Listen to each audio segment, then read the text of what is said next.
一季度四大直辖市 GDP， 上海 1.1万亿，北京增量第一，能超上海吗？一季度中国四大直辖市上海、北京、重庆、天津的经济表现各具特色，均凭借自身优势产业和地域特色，助力国家经济高质量发展。喜欢这类视频的领导，麻烦您点个赞支持一下，记得长按点赞3秒，给个霸气鼓励，谢谢。一、创下新纪录的重庆。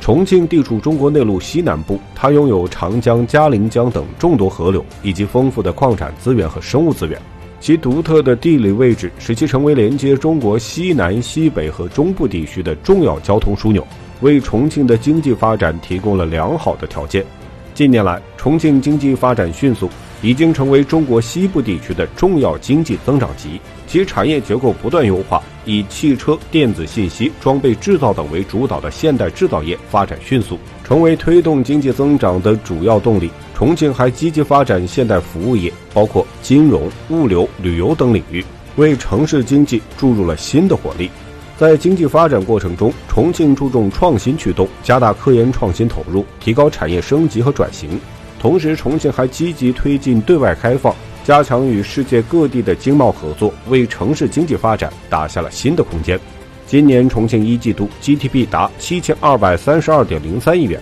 创纪录新高，同比增长 4.31%， 实际增速 6.2%， 领跑四大直辖市。与2023年同期相比， GDP 增长 299.14 亿元，显示出强劲的经济增长势头。2、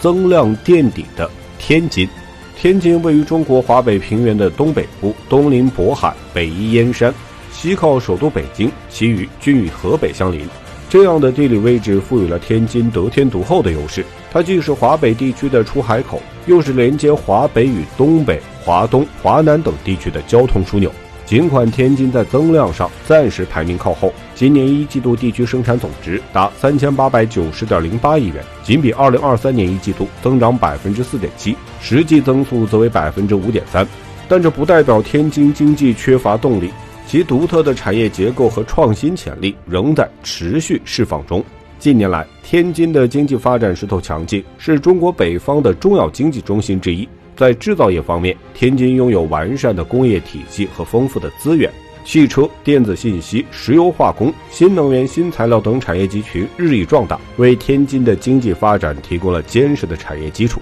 金融业是天津的支柱产业之一，随着金融改革创新的不断深入，天津的金融市场日益活跃，金融机构聚集度不断提高，为实体经济提供了强有力的金融支撑。商贸物流方面，天津港作为中国北方最大的综合性港口和国际贸易口岸，货物吞吐量居世界前列，为天津乃至整个华北地区的商贸物流提供了强大的支撑。科技创新是天津未来发展的核心动力。天津拥有众多高校和科研机构，科研人才资源丰富，为科研创新提供了良好的土壤。随着一系列科技创新政策的实施，天津的科技创新能力不断提升，为经济发展注入了新的活力。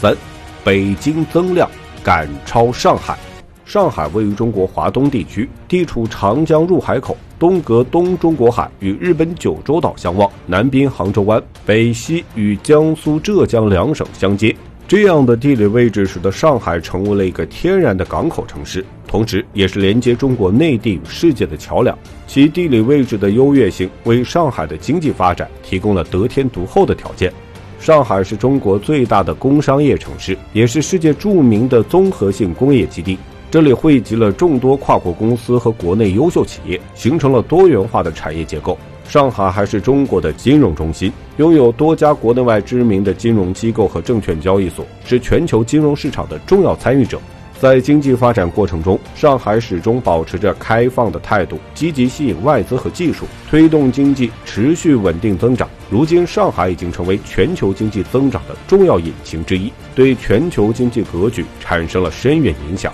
2023年，上海市的 GDP 达到了47218.66亿元，相比上一年增长了 5%。在今年，上海第一季度的经济势头依旧强劲，地区生产总值高达11098.46亿元，较2023年同期增长562.24亿元，名义增速达 5.34%，在实际增速上，上海经济增长 5.0%。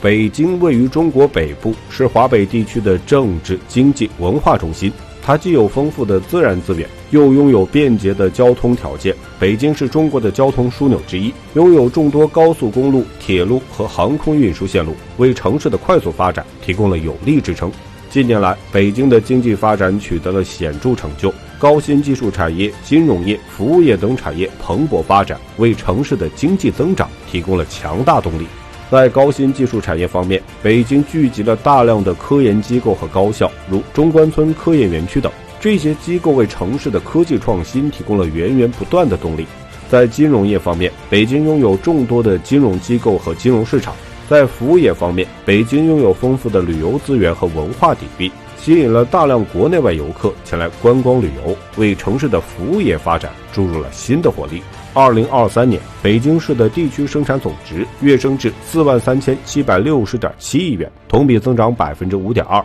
按常住人口计算，北京市人均地区生产总值达到 20.0万元，显示出强劲的经济增长势头。北京一季度地区生产总值跃升至10581.4亿元，较去年同期的9947.7亿元增长了 6.37%， 实际增速达到了 6.0%， 成为4大直辖市中增长最为强劲的城市，展现其强大的经济活力和潜力。